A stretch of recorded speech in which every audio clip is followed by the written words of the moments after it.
Hello students. देखिए, हम लोगों का कंपनी लॉ के एमसीक्यूज ऑलरेडी सॉल्व हो चुके हैं। मैंने आपको ये बताया था कि आपका सीएमए फाइनल के अंदर जो लॉ है, सीएमए फाइनल के अंदर जो लॉ है वो 3 सेक्शंस में डिवाइडेड है। उसमें से एक है सेक्शन ए, जो कि आपका टोटल 60 नंबर का है, 60 मार्क्स का। उसमें से 50 मार्क्स का कंपनी लॉ है, उसके हमारे एमसीक्यूज ऑलरेडी हो चुके हैं। एक टेस्ट उसका हमारा हो चुका है। अब कंपनी लॉ के जितने एमसीक्यूज हैं ना, ओवरऑल जो हमने पूरे सॉल्व कर लिए, उनका एक और टेस्ट होगा, कल टेस्ट होगा उसका, ठीक है। और उसमें काफी सारे बहुत लंबा टेस्ट होगा, काफी सारे क्वेश्चंस उसके अंदर आएंगे, तो उससे कंपनी लॉ के जितने एमसीक्यूज हैं वो आपके रिवाइज हो जाएंगे, पहली बात। दूसरी बात, मैं एक बात और बताऊं बच्चों आपको, जितने एमसीक्यूज हमने क्लास में करे, लाइव क्लास में किए और आपकी रिकॉर्ड, आपके पास रिकॉर्डिंग है उसकी, तो उसके अलावा काफी सारे एमसीक्यूज और प्रिपेयर करे गए हैं। जितने एमसीक्यूज हमने क्लास में कर लिए और जो रिकॉर्डिंग में है हमारे पास, उसके अलावा और भी एमसीक्यूज अभी हमने प्रिपेयर किए हैं। तो क्योंकि कंपनी लॉ वाला हमारा हो चुका है, तो उस जो एक्स्ट्रा एमसीक्यूज है वो आपकी प्रिपरेशन के लिए दिए गए। जितने एमसीक्यूज हमने किए वो तो हमने सॉल्व कर लिए, तो वो आपको याद हो गए होंगे क्योंकि हमने क्लास में सॉल्व कर लिए। अब कुछ एमसीक्यूज आपकी प्रैक्टिस के लिए भी दिए जाएंगे, जिससे आप घर पर बैठकर उसकी खुद से प्रैक्टिस करें। ऑल्दो आंसर की साथ में दी जाएगी, बट आप खुद से प्रैक्टिस करें, वो आपके लिए बेहतर होगा, ठीक है। तो वो आपको मिल जाएगा। आज हम स्टार्ट करने वाले हैं अपना MCQ insolvency and bankruptcy code से रिलेटेड। आज हम जो एमसीक्यूज सॉल्व करेंगे वो हम इंसॉल्वेंसी एंड बैंक्रप्सी कोड 2016 इस चैप्टर के एमसीक्यूज को सॉल्व करेंगे। तो चलिए अब हम स्टार्ट करते हैं। अपूर्वा, एक बार आप क्लियर कर दें कि क्या आपको पूरा आवाज और ये वीडियो क्लियर आ रहा है, समझ में? मेरी आवाज आ रही है अब आपको अच्छे से और वीडियो दिखाई दे रहा है बच्चा? एक बार क्लियर कर दें जिससे फिर मैं आगे चलूं। ओके, ठीक है। चलिए अब हम स्टार्ट करते हैं। देखिए, सबसे पहली बात आती है इंसॉल्वेंसी एंड बैंक्रप्सी कोड 2016।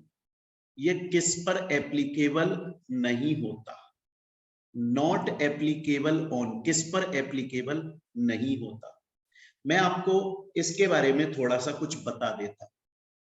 मैं आपको ये बता दूं बच्चे कि इंसॉल्वेंसी एंड बैंक्रप्सी कोड 2016 में आया था। सर ये क्यों आया था, क्या वजह थी कि insolvency and bankruptcy code introduce हुआ? देखिए, वजह ये थी कि अगर मैं पुरानी बात करूं, 1970s 1970 के टाइम पर बात करूं, तो बच्चे हमारा भारत इंडिया ग्लोबलाइज्ड नहीं था। हम वर्ल्ड इंटरनेशनल लेवल पर धंधा पानी बिजनेस नहीं करते थे, हम सिर्फ इंडिया के लेवल पर बिजनेस करते थे। तो उससे प्रॉब्लम क्या आ रही थी ना, कि कंपनीज इकोनॉमिकली स्ट्रॉन्ग नहीं थी, फाइनेंशियली बहुत ज्यादा स्ट्रॉन्ग नहीं थी। अगर कंपनीज को थोड़ी बहुत भी फाइनेंशियल प्रॉब्लम होती तो कंपनी वाइंड अप की स्टेज पर पहुंच जाती, कंपनी बंद होने की स्टेज पर पहुंच जाती, अगर थोड़ी बहुत भी प्रॉब्लम होती थी कंपनी। अब कंपनियां वाइंड अप हो रही थी इस और फाइनेंशियली सिक बन रही थी। ऐसी कंपनी जिसके प्रॉफिट उसके लॉसेस के बराबर या उससे कम है, मतलब कंपनी के अंदर लॉस इतने ज्यादा हो गए हैं कि वो प्रॉफिट के इक्वल आ गए हैं या प्रॉफिट से ज्यादा हो गए हैं, ऐसी कंपनीज को सिक बोला जाता है। तो 1970 के टाइम पर ऐसा चल रहा था, इसलिए गवर्नमेंट एक लॉ लेकर आई और वो लॉ आया 1985 के अंदर। उस लॉ का नाम क्या रखा गया? उस लॉ का नाम रखा गया सीका, सिक इंडस्ट्रियल कंपनीज एक्ट।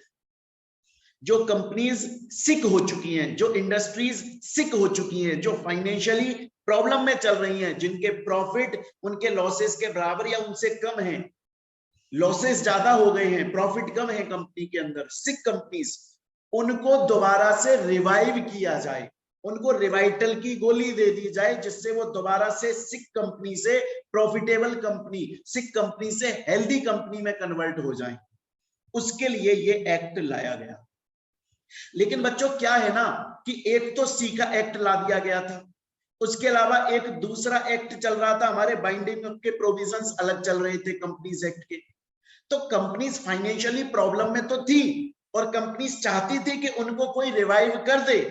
लेकिन होता क्या था, जैसे ही कंपनी को रिवाइव करने के लिए हम सी का एक्ट को यूज करना स्टार्ट करते, कोई दूसरा एक्ट के प्रोविजंस आकर बोलते कि आप ऐसा नहीं कर सकते, हमारा एक्ट मना करता है।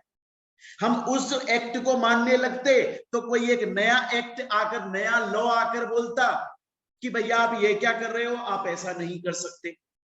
तो गवर्नमेंट को ऐसा लगा कि यार अगर कोई कंपनी सिक है, अगर कोई कंपनी लॉस में चल रही है, उसको रिवाइव तो करना पड़ेगा, उसको हेल्दी कंपनी में तो कन्वर्ट करना पड़ेगा। लेकिन उसके लिए हमारे पास में कोई एक लॉ नहीं है, कोई एक एक्ट नहीं है, बहुत सारे एक्ट हैं और हर एक्ट अपनी अलग अलग बात करता है।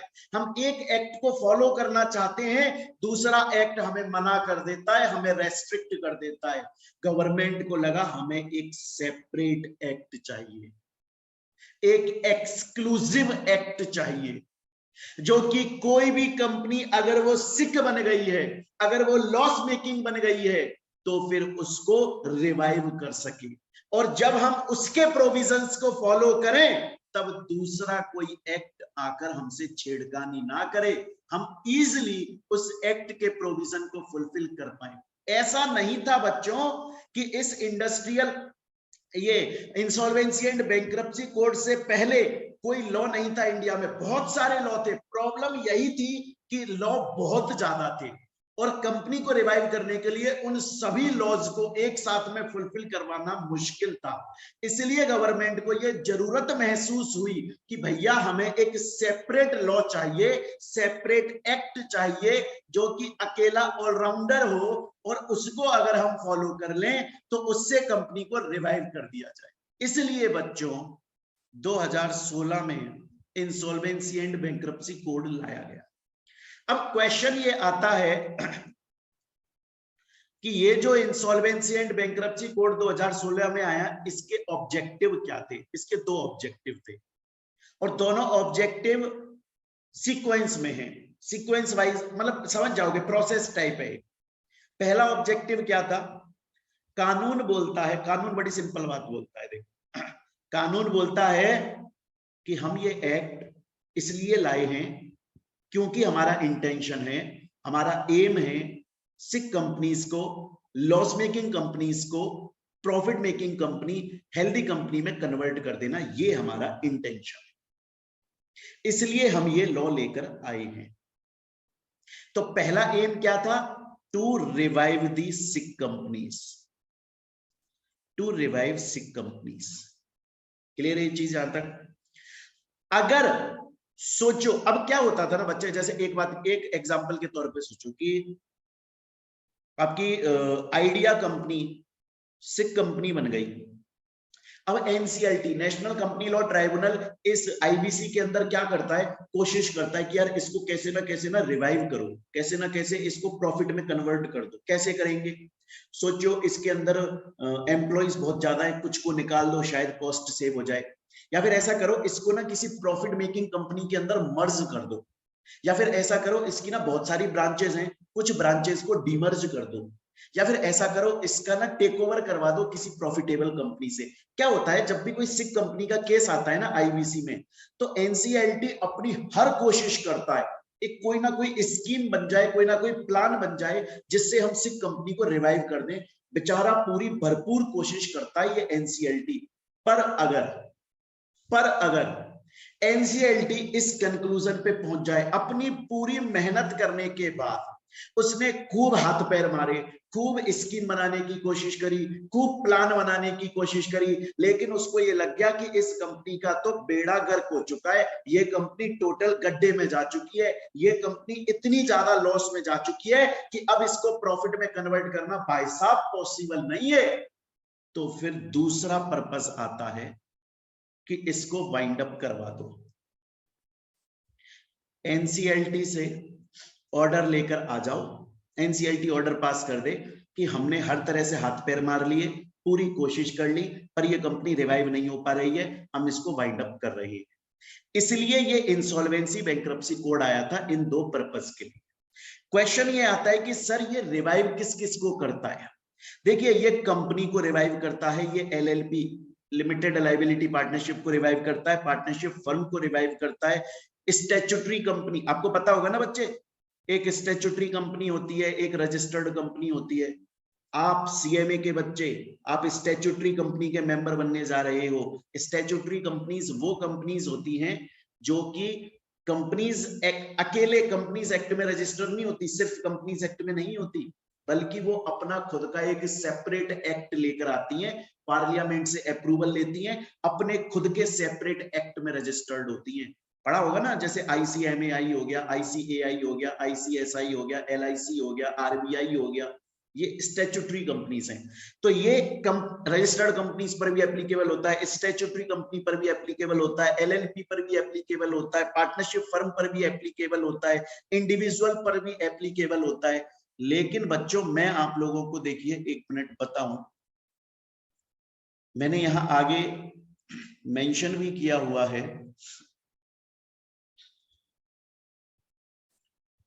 चलिए अभी हम देख लेंगे कि ये म्यूचुअल फंड पर एप्लीकेबल नहीं होता, ये इंश्योरेंस कंपनी के ऊपर एप्लीकेबल नहीं होता, ये बैंकिंग कंपनी के ऊपर एप्लीकेबल नहीं होता, है ना।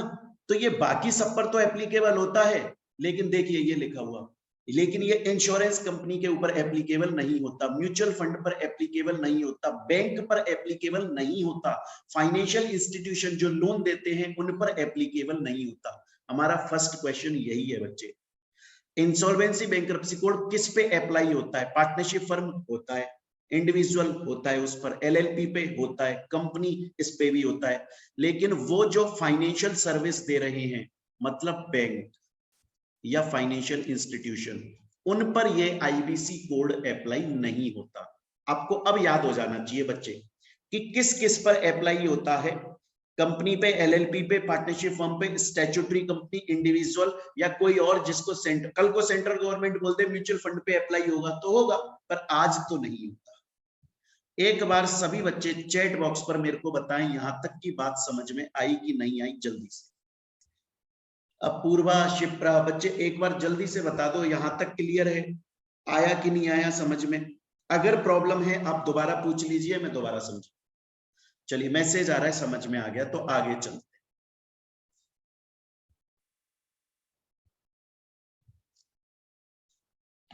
अब एक बार की बात है, एक स्टूडेंट ने मेरे से बोला सर आप बोल रहे हो कि इंसॉल्वेंसी बैंक्रप्सी कोड इसलिए आया कि कंपनीज को रिवाइव कर दो। मैंने कहा सही बात है। और बोले सर इसके अंदर स्कीम बनाई जाती है, कोशिश की जाती है कि प्लान बनाकर रिवाइव कर दे, और उसके अलावा फिर आप बोल रहे हो कि ये कंपनी पर भी एप्लीकेबल होता है, पार्टनरशिप फॉर्म पर भी एप्लीकेबल होता है, एलएलपी पर भी एप्लीकेबल होता है, इंडिविजुअल पर्सन पर भी एप्लीकेबल होता है। तो सर एक कोई अकेली लीगल अथॉरिटी इतने बड़े एक्ट को, इतने बड़े लॉ को अकेला नहीं संभाल सकती। हम लीगल अथॉरिटी को बच्चे एडजुडिकेटिंग अथॉरिटी भी बोलते हैं, पता होना चाहिए आपको। एडजुडिकेटिंग अथॉरिटी, अथॉरिटी का मतलब तो आपको पता है जिसके पास पावर है, एडजुडिकेटिंग का मतलब होता है उसके एरिया में, मतलब उसको पावर दी गई है।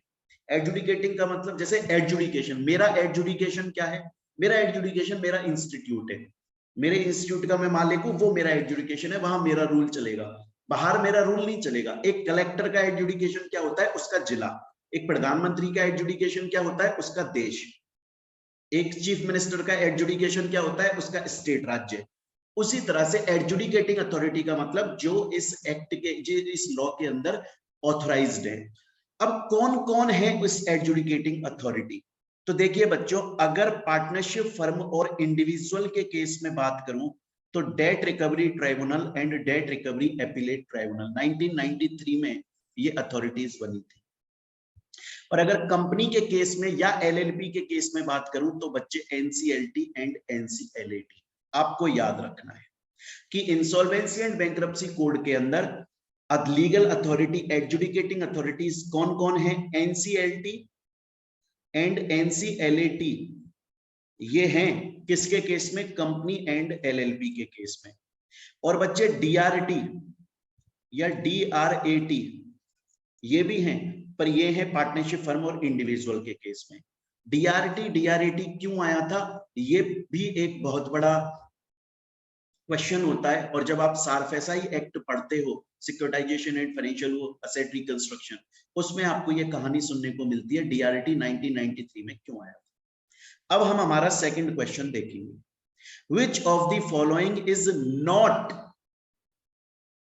N adjudicating authority?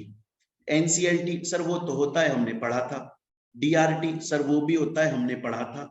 डीआरएटी सर वो भी होता है, हमने पढ़ा था। सेबी नहीं सर, सेबी इसके अंदर नहीं होता सर, वो तो सेबी एक्ट के अंदर होता है। तो ये हो गए हमारे 2 क्वेश्चन। बच्चे अगर डाउट हो ना, आप लोग प्लीज पूछ जरूर लीजिएगा, डाउट दिमाग में क्लियर करके चलेंगे। अब हम चलते हैं आगे। अब